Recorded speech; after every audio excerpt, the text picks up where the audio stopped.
Hello good people, welcome to Keep Left, your car guide to all things cars and all things automotive. As always, my name is Kev, your host who knows most about cars. I'm trying to do something different, so this is a BMW 3 Series, 320 to be precise. It has a different engine, I'll show you about that, but that's not the purpose of this video. I want to do a mini series about a build series. It's something I've been looking forward to do, but this is when finances are finance. So I'm gonna show you a couple of episodes as I work on this beauty.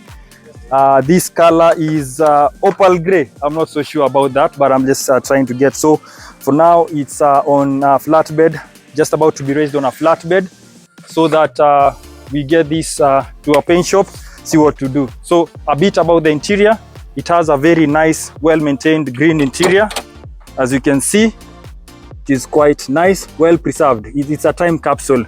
About that. And then on the engine side, see this, say hi to Minor. This is my mech, does good stuff. This is a 2.5 liter engine which was changed at some point.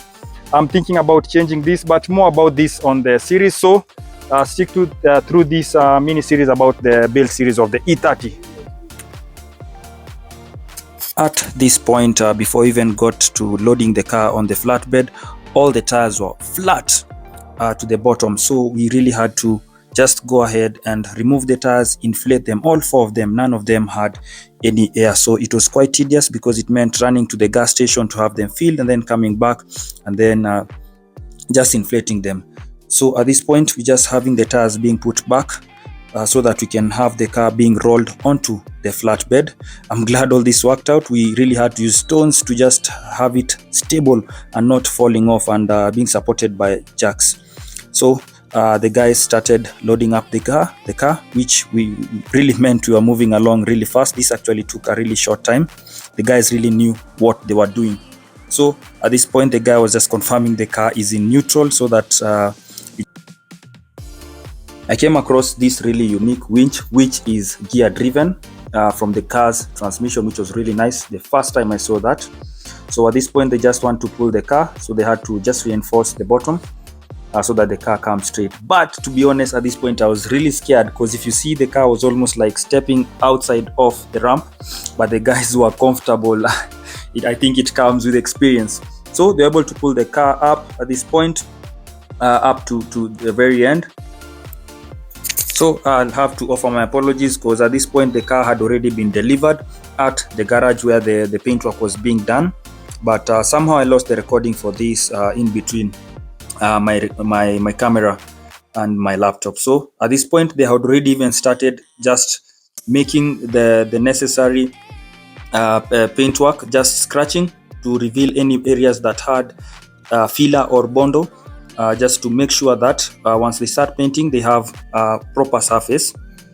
This is a combination of areas which had been sanded down and filler has been added, and a bit of wet sanding had been done just to smoothen it out and to get a proper surface. So if you can see, you actually see it looks very coarse and rough, but it's actually really smooth. We were not going for a proper paint job, concourse type of a paint job, just something to represent the car much better.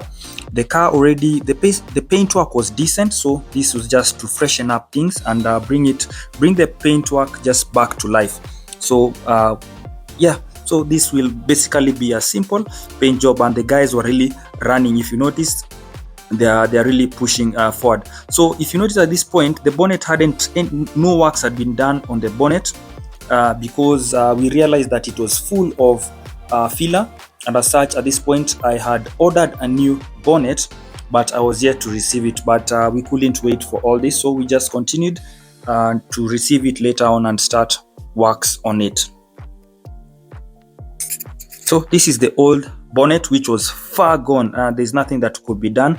I was lucky enough to have ordered another one which had arrived, and the guys wasted no time, so they had already started sanding it out just to prepare the area for paintwork.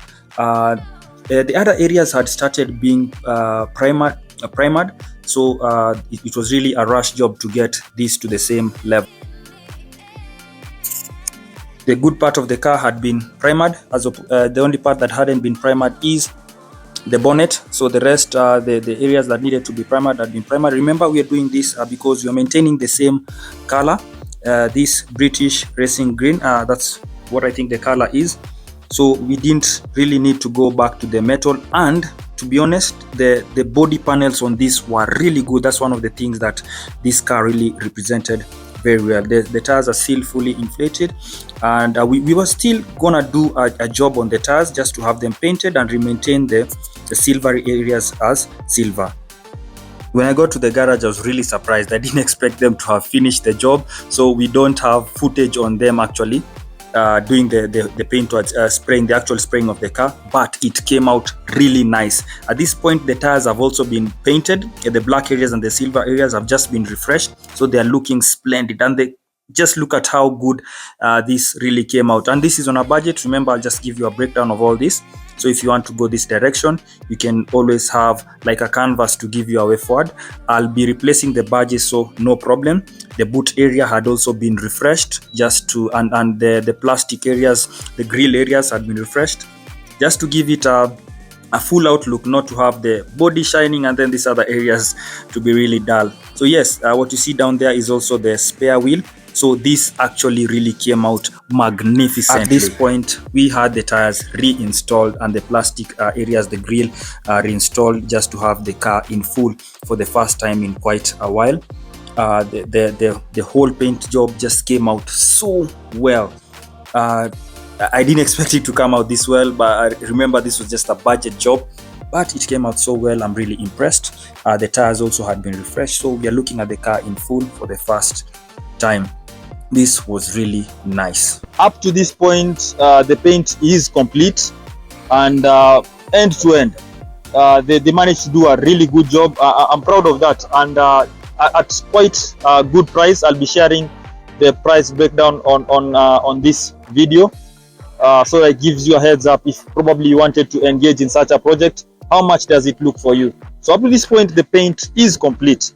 What I'm looking out is ideas probably from you subscribers, is in terms of, when I started this project, I was just looking for a good and easy driver. Now the trick comes in the sense that I don't know how reliable the engine and gearbox of this is.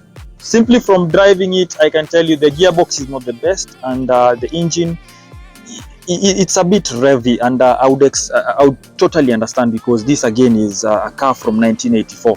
So I don't know how well that will fit into probably being half a week driver, not a daily driver. But as far as the car goes, the paint is complete. And so do we go the direction of doing a different engine and gearbox for this particular unit, just to make it a bit more reliable and turnkey and go? Or do we maintain the drivetrain in this car and try and make it a bit more reliable? Also, there is the question of the interior. The interior is, in my opinion, I love the classics. The interior is good. It represents what was in style in 1984, and it's not bad, aside from the dashboard where there's a bit of just wear and tear. So do we do a whole new interior, or do we maintain that? I'm not looking into making this concourse contender, just a simple driver, something that is a head turner. We all love head turners, and I think the E30s represent that in a very good manner. Forgive me for the sound that is happening on the background. I'm actually recording in a garage, so bear with me. So share on the comment section if you think that we need to maintain this car as is and keep the heritage running, or we bring it further on into the 20th century. But why should I object to that term, sir? You see, in our century, with much more reliable drivetrain. I think I'll be retaining the wheels as is. I like the BBS. They are period correct, but what is under the bonnet and the gearbox is what I would like suggestions of. So comment on the comment section and tell me what you think. So thank you so much for watching this episode, and until next time, take this opportunity, just take a few seconds to like, share and subscribe this episode. I'm trying to make this episode this particular mini series as short as possible, so that we can actually have a bit more content for us to watch. So like, share, and subscribe. And until next time, it is peace.